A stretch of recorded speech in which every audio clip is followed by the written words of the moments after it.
Bismillahirrahmanirrahim. Assalamualaikum warahmatullahi wabarakatuh. Alhamdulillah, wassalatu wassalamu ala rasulillah wa ala alihi wa ashabihi wa man walah, la hawla wa la quwwata illa billah. Amma ba'd. Saya hormati Ustaz Fajri Ramadan hafizahullah ta'ala dan juga teman-teman sekalian. Alhamdulillah pada sore hari ini, hari Ahad 26 Mei ya, kita bisa mengadakan pengajian petang seperti biasa. Terdapat dua sesi. Yang pertama, kita belajar fikih bertajuk petang tafakuh dengan tema menjamin tersangka yang kabur setelah divonis emang boleh, episode kedua. Selanjutnya, sesi kedua, kita akan belajar fikih, belajar tafsir bertajuk petang tadabbur yang melanjutkan Quran surah Ibrahim ayat ke-16 dan seterusnya dengan tema kala amal menjadi abu dan bertebang, episode 2. Alhamdulillah Ustaz sudah berada di ruangan Zoom. Tanpa berpanjang kalam, kepada Ustaz saya persilakan. Tafadhol Ustaz. Kita tes Bismillahirrahmanirrahim. Assalamualaikum. Alhamdulillah. Waalaikumsalam warahmatullahi wabarakatuh. Assalamualaikum kita bangta. Wanfa'na wa 'allamtana wa 'allim ma yanfa'una warzuqna ilman nafi'an ya arhamar rahim.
Baik, terakhir kita sudah sampai ke pembahasan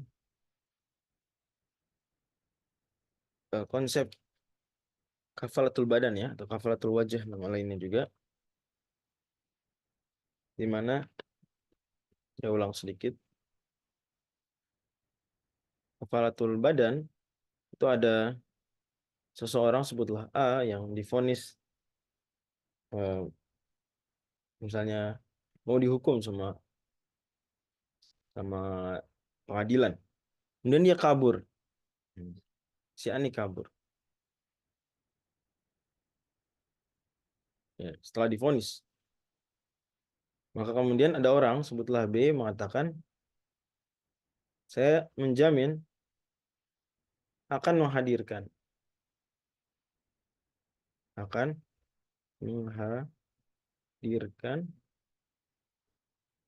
A ya. Ditentukan waktunya misalnya bulan depan. Nah, ini berarti B telah menjadi kafil ya, jadi kafil, telah menjadi kafil. Dan A telah menjadi makful yang dikafili.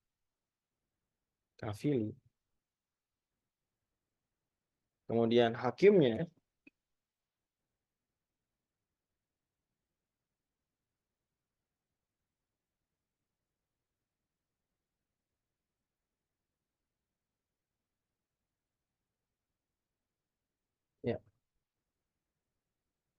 kita akan lihat.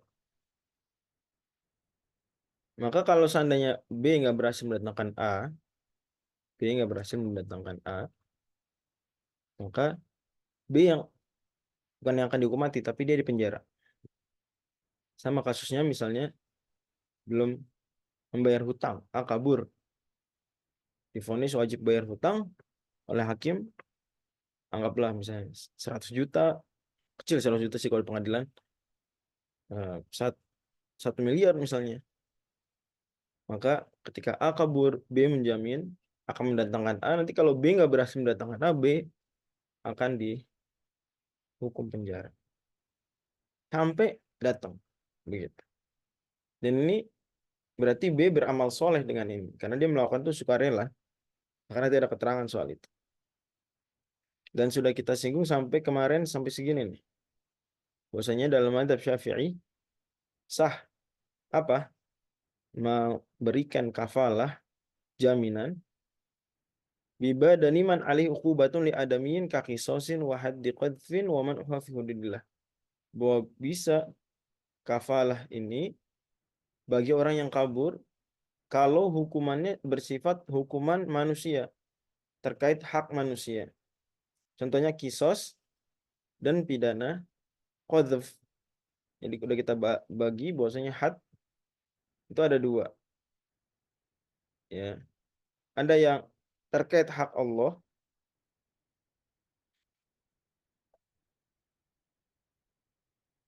dan ada yang terkait hak manusia. Yang terkait hak manusia di sini disebutkan contohnya kisos. Apalagi had qadhf.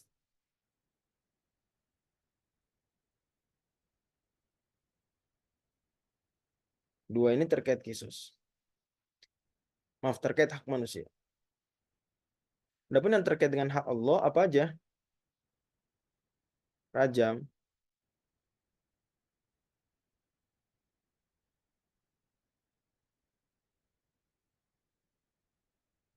ya dapat pahala, betul.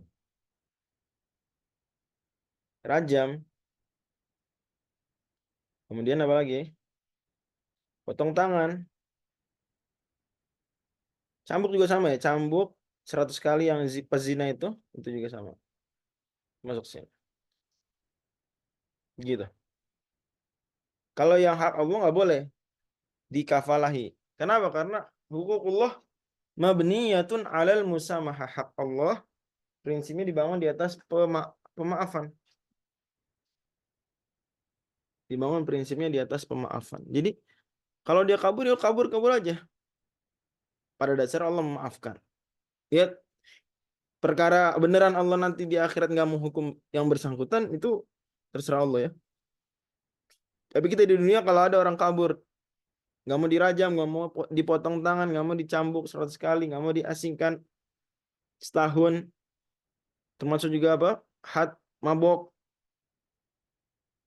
ya, syurbul khamar, lebih tepatnya sih syurbul khamar ya, karena minum khamar meskipun nggak mabok tetap dipidana. Had syurb bil khamri,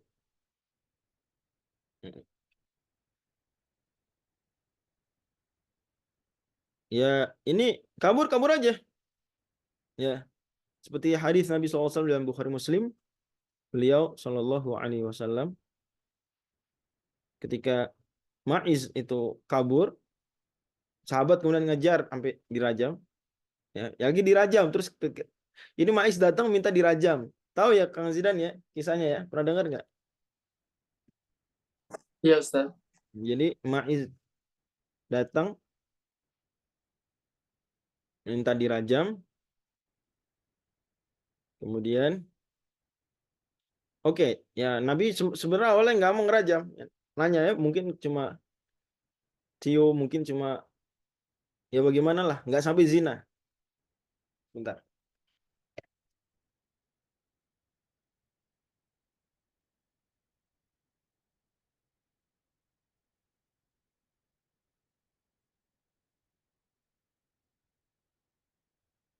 Tapi akhirnya dirajam juga. Nah, pas dirajam, itu dia kabur. Ya, yang rajam kan para sahabat. Nabi nggak yang ngerajam. Terus dikejar sahabat sampai ke padang pasir, dirajam di sana. Dilaporkan ke Nabi, tadi dia sempat kabur. Maka Nabi bilang, kenapa nggak ditinggalkan aja? Hal tarok tumuh, kenapa nggak ditinggalin aja? Ini bukti bahwa kalau terkait hak Allah, ya itu nggak bisa dikafalahin dan dibangun di atas prinsip maaf. Kalau hak manusia nggak, kisos, pidana qadzaf itu hak manusia. Nah kita bisa selain dari pembagian para ulama, kita bisa mencerna mana yang hak manusia, mana yang hak Allah. Itu dari sisi kalau hak Allah sekilas tidak ada yang dirugikan, lahirianya nggak ada dirugikan. Contoh, ya orang zina, sekilas ada yang dirugikan nggak? Sekilas ya, berzina beneran suka sama suka. Nah, sekilas ada nggak yang dirugikan? Enggak, Ustaz. Nggak ada, sekilas loh tapi sebenarnya ada dan yang dirugikan sangat besar, sangat besar. Yang dirugikan adalah institusi perkawinan, yang dirugikan adalah calon istri seseorang atau istri seseorang kalau dia memang apa? Maaf, calon suami seseorang ya atau suami seseorang kan gitu. Itu dirugikan sebenarnya. Cuma sekilas seolah-olah nampak kayak korban ini seneng gitu. Alhamdulillah ya. Atau nggak ada yang dirugikan sama sekali sekilas lagi. Misalnya minum khamar ya, ya minum sendiri kok gitu ya. Walaupun sebetulnya ada yang dirugikan dan potensi dirugikannya besar. Ya diri dia sendiri dirugikan. Ya nggak minimal tuh. Dan dia orang mabuk itu banyak bikin kecelakaan di Amerika itu kecelakaan gara-gara mabuk sangat tinggi. Merugikan orang lain, merugikan keluarganya dia dan orang tukang mabuk emosional ya, merugikan keluarganya, merugikan tempat kerjanya banyak. Cuma sekilas ya dalam hitungan kasar manusia dia kayak nggak ada yang dirugikan, nggak ada korban benar-benar langsung gitu. Tentu ini kasus-kasus tersebut secara mendasar ya. Nanti ada perluasannya, misalnya memperkosa tetap dirajam memperkosa dan itu ada yang dirugikan. Ya, memperkosa dia dirajam karena dia zina dan plus paksaan. Zina plus paksaan. Tapi zina yang standar, yang normal itu kan nggak ada unsur paksaan. Tapi bandingkan dengan pembunuhan ada yang dirugikan. Orang jelas kelihatan efeknya langsung. Orang dituduh sama begitu juga. Itu ya. Nah, kepotong tangan, pencurian itu yang hak Allah ada potong tangannya, tapi yang hak manusia adalah mengembalikan barang curian. Ya. Jadi hak Allahnya itu potong tangan dan barang curiannya hak manusia.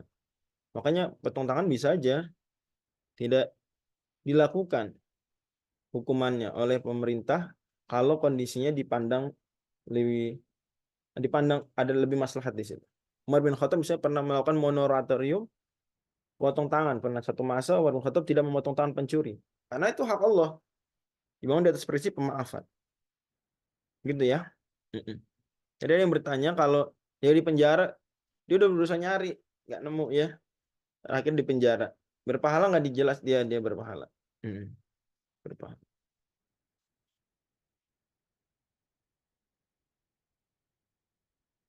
Watasihu bi badani sabiyyin wa majnunin wa mahbusin wa ghaibin wa mayyitin liyuhdirahu fayushhada ala suratihi.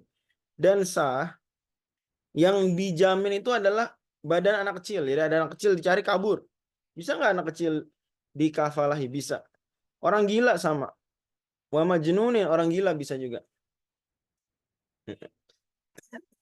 Jadi dia ada orang gila misalnya untuk dipersaksikan. Tuh gimana lah prosesnya di pengadilan? Nanti butuh ini orang gila ini dicari di buron. Ya, atau dicarilah bahasa agak sopan. Nah, bisa aja dia ada orang menjamin, saya jamin akan hadirkan orang gila tersebut. Bisa itu sah. Wa mahbusin atau orang lagi ditahan. Orang lagi ditahan di mana saya akan datangkan misalnya. Itu bisa. Wa ghaibin, orang yang gak ada di tempat, lagi di luar kota misalnya, atau minimal nggak kelihatan lah mana nih orang ini, ngumpet di dalam kota. Mm-mm.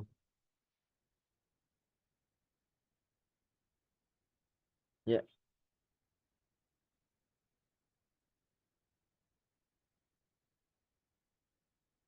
liyuhdirahu, untuk dia dihadirkan, fayushhada ala surati, sehingga dipersaksikan ya. Mm-mm. Tsumma in ayyana makana taslimi ta'ayyana wa illa famakanuha. Kemudian kalau seandainya ditentukan, ayyana artinya menentukan, makana taslim, tempat penyerahan, dan nih dia bilang saya akan serahkan orang tersebut di tempat X, tempat Y gitu ya. Saya akan serahkan di depan pengadilan, saya akan serahkan di kantor polisi misalnya. Ta'ayyana, maka harus di tempat tersebut. Wa illa, kalau enggak, famakanuha, maka tempat penyerahannya adalah tempat dia mengatakan kafalah tersebut. Makanul kafal. Jadi dia ngomong itu misalnya di rumah dia, saya akan hadirkan. Nggak ditentukan tempatnya. Ya berarti dihadirkan di situ, di rumah.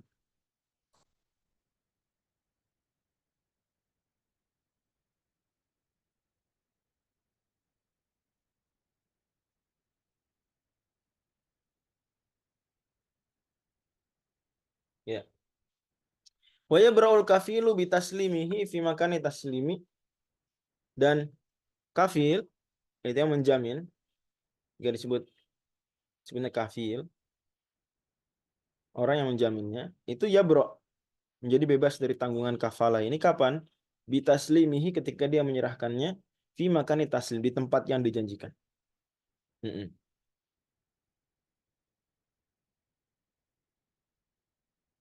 Bila hailin kamu taghallibin, tapi tanpa adanya orang-orang yang menghalangi. Mm-mm. Misalnya cari ini orang nih, ya dia ada orang di buron, kabur setelah mau divonis kisos, dihadirkan. Nah ternyata dihadirkannya dia datang bawa bodyguardnya ngalangin, bawa pistol. Itu berarti ada hail, ada penghalang. Bila sementara syaratnya baru ya bro, baru yang nggak bebas tanggungan. Kalau dia menghadirkan orang yang dicari, ya si makful, itu tanpa ada yang ngalangin. Tapi kalau dia datang ternyata bawa bodyguard, wah, kalau dia di kisos saya tembak. Nah kan masalah. Kamu tahu kali orang yang bisa ngalahin, yang punya kekuatan power, misalnya, gitu. Jelas ya. Jadi harus dihadirkan dalam kondisi nggak ada yang menghalangi dari mengeksekusi dia atau memberikan persaksian atau sejenis. Dari tujuan dia diminta hadir. Datang tapi boteng. Berhasil yang mulia hakim. Saya datengin, saya hadirkan. Tapi datang dia boteng.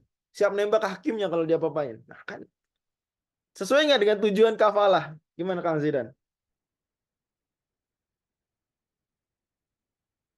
Nah, Ya Ustadz, ya,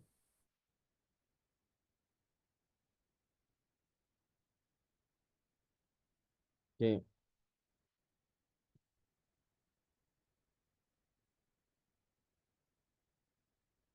Lanjut. Wa bi an yahdural maghfulu wa yaqulu salamtu nafsi an jihadil kafil. Juga bisa aja bebas, si kafil itu dianggap telah menunaikan tugasnya, bebas dari tanggungan kafalah. Kapan? Kalau makfulnya datang sendiri, wa yaqulu, dan dia bilang saya datang salam tunasi, aku serahkan diriku anjihatil kafil, atas permintaan siapa? Si kafil. Jadi dia datang sendiri. Dia tahu, oh, teman saya nyariin jadi kafil buat saya. Ya saya datanglah. Wala yakfi mujarradu hudurihi, dan tidak cukup dia cuma datang doang nggak bilang itu nggak cukup. Ya. Karena misalnya datang untuk tujuan lain. Fa'in ghaba lam yalzamil kafila ihdaruhu in jahila makanah. Nah, ini penting di sini ya supaya kita nggak terlalu salah paham.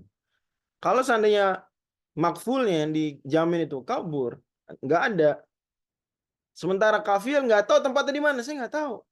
Lam yalzamil kafila ihdoruhu, dia nggak harus nyari sampai ketemu. Kalau memang nggak tahu tempatnya. In jahila makanahu, kalau dia nggak tahu tempat.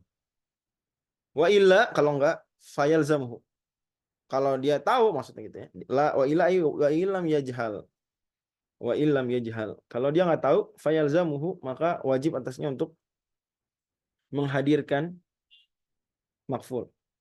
Wa yumhalu muddata dhahabin wa iyabin, dan diberi tenggat waktu tempo untuk pergi dan balik. Kira-kira berapa? Fa in madat wa lam yudirhu hubis. Kalau dia udah lewat waktu tuh, nggak berhasil menghadirkan, padahal dia tahu tempatnya, hubis, dia ditahan. Ditahan. Jadi ini poin penting agar kita nggak salah paham, dikira oh sian amat dia udah berusaha di penjara dia. Enggak, kalau dia emang nggak tahu tempatnya, maka apa? Hmm. Kalau dia nggak tahu tempatnya, maka dia nggak di penjara. Tapi kalau tahu tapi nggak mau menghadirkan atau lambat menghadirkan, baru.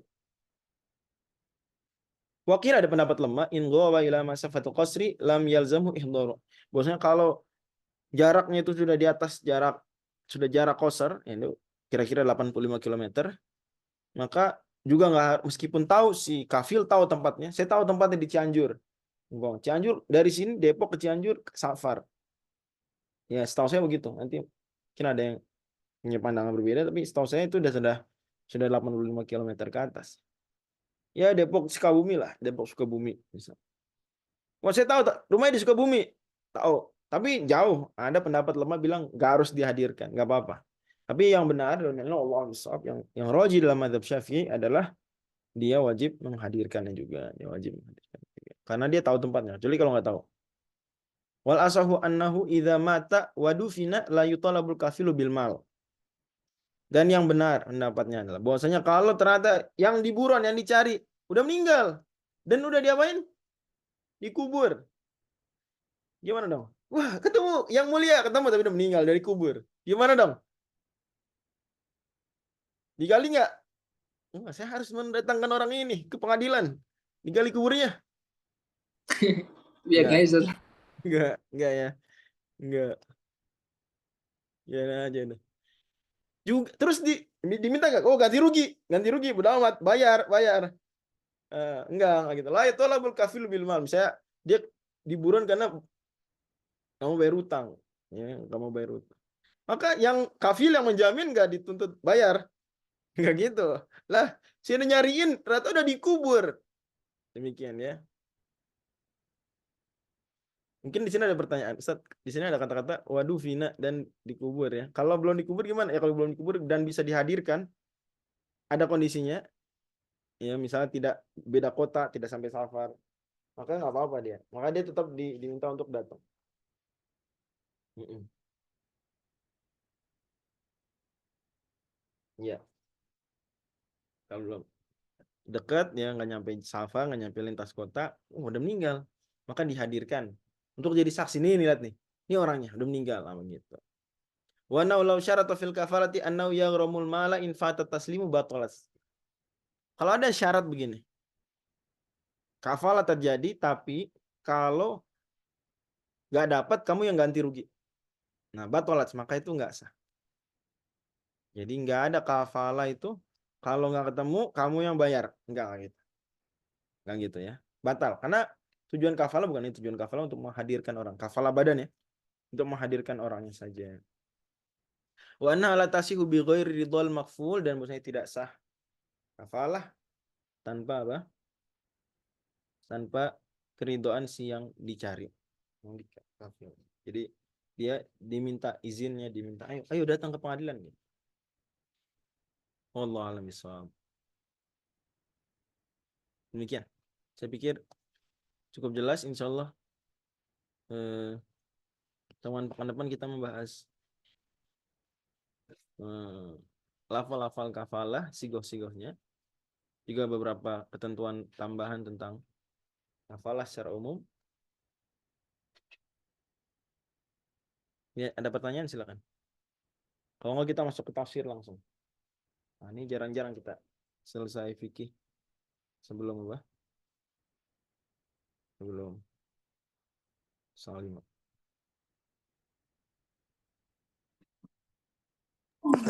Jazakumullah khairan Ustaz. Yang ingin bertanya boleh langsung chat, kalau nggak ada saya langsung tutup. Jeda sekitar 2 menit untuk beranjak ke sesi berikutnya.